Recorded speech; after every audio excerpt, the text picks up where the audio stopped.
Ever tried to get a really stubborn animal to move? Or maybe you know that feeling in a relationship where someone just digs their heels Oh in? yeah, that kind of resistance, it's tough. Exactly. Or even just a habit you know isn't good for you, but you just can't seem to shake it. It's frustrating. Mhm. But what if some really old wisdom, I mean ancient wisdom, could give us some surprisingly clear insights into these kinds of struggles? Resistance, trust, things we deal with all the time. In all parts of life, really. Right, not just spiritually, but work, relationships, habits. So that's what we're going to dig into today. That's a good. We're focusing on this really vivid metaphor from the prophet Hosea. He compares ancient Israel to a stubborn heifer, Quite an image. isn't it? And then he contrasts that sharply with a trusting sheep.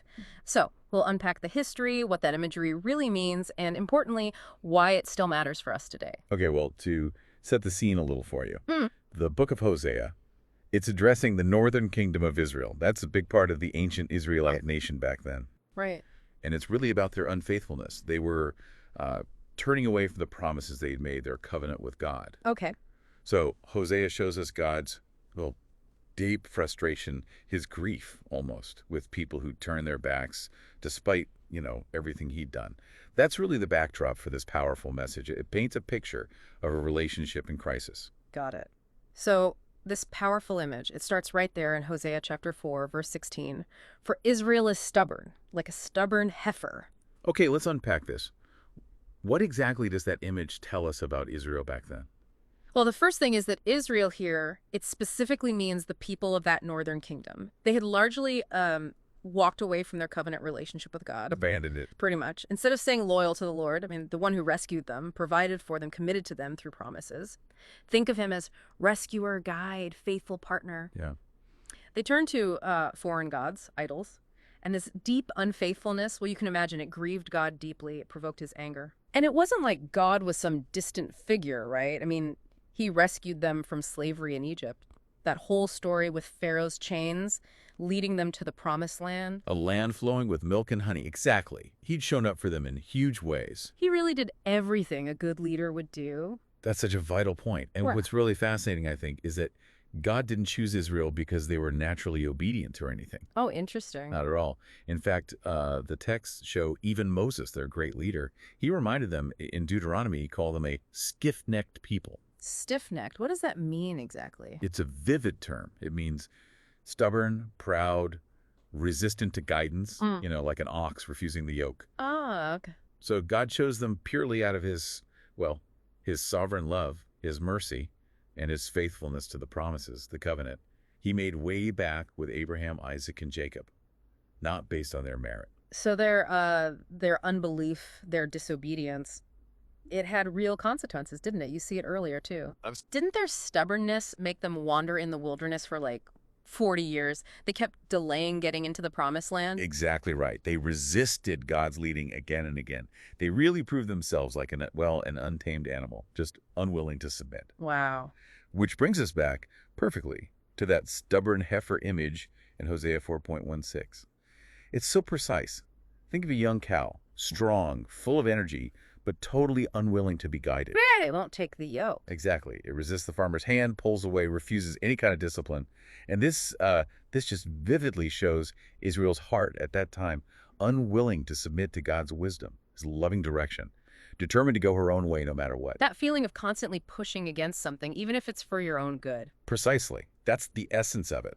So that image of the stubborn heifer, it's really stark. But what did God actually want for them? Was the struggle the goal? What kind of relationship was he hoping for? Yeah, that's key. It's clear from the text. This is not the relationship God wanted. He didn't want to be like a cow herd, forcing a heavy yoke on them, driving them endlessly. Yeah. Instead, his heart is always shown as like a shepherd's.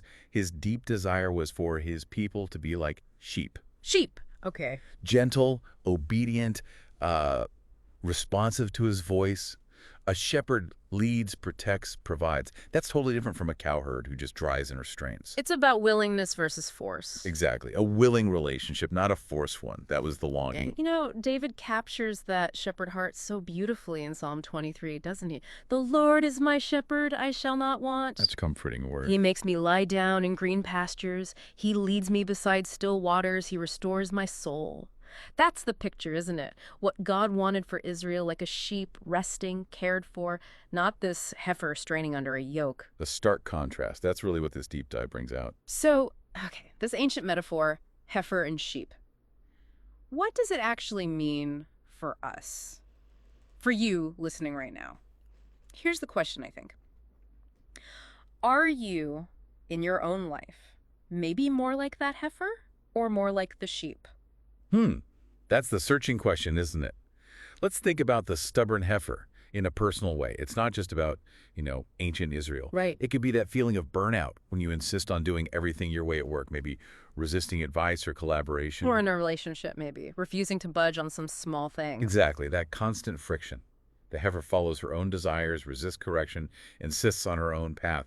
She doesn't listen, and in that rebellion, she just brings toil and burden on herself. The yoke feels heavy. It does. The Okay. labor never stops. It's a picture of someone striving in their own strength, trying so hard to earn peace or favor, but never finding real rest, carrying it all alone, constantly pushing. But the sheep, that's a totally different picture. A sharp contrast, yes. Oh.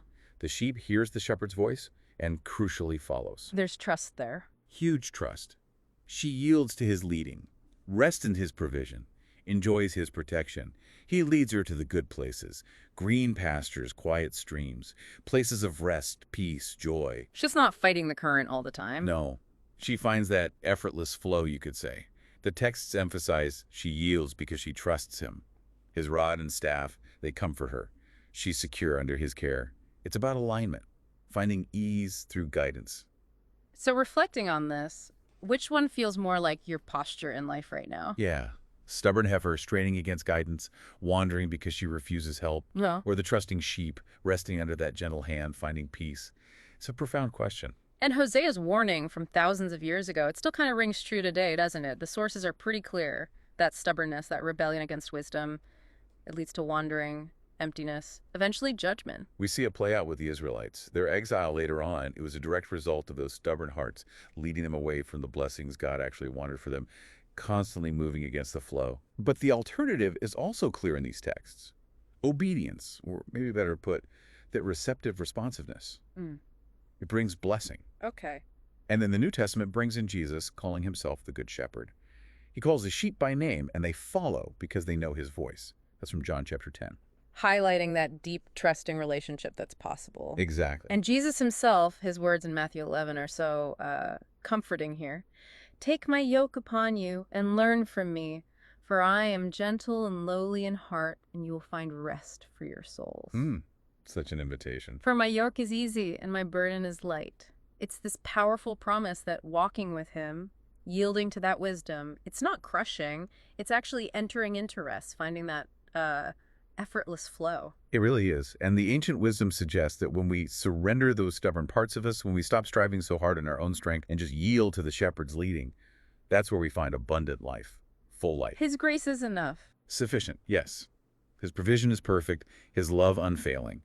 It's really a message about being liberated from having to rely only on ourselves. Wow. So this deep dive, it really leaves us with a pretty clear, almost stark choice, doesn't it? It kind of boils down to how we approach life. It absolutely does. And the ancient texts deliver that final challenge with remarkable clarity. Hosea's wisdom strongly suggests, look, resisting guidance like the heifer, that just leads to wandering, emptiness. Yeah, barren fields. But yielding to the Good Shepherd, as these texts show, that promises peace, joy, real rest. It's really about choosing trust over resistance. So the question to maybe leave with you today is, am I walking like a heifer or like a sheep? Am I resisting guidance, trying to carry it all alone? Or am I resting under a wiser, benevolent hand, finding that easier flow? For crucial self-assessment. Yeah. This deep dive really invites you to consider choosing to be like the sheep of a caring shepherd, to, hear that voice of wisdom, trust the guidance, and follow where it leads. Because only then, the sources suggest, will you really taste the fullness of goodness, the richness of provision, and the sweetness of a life lived in that kind of harmony.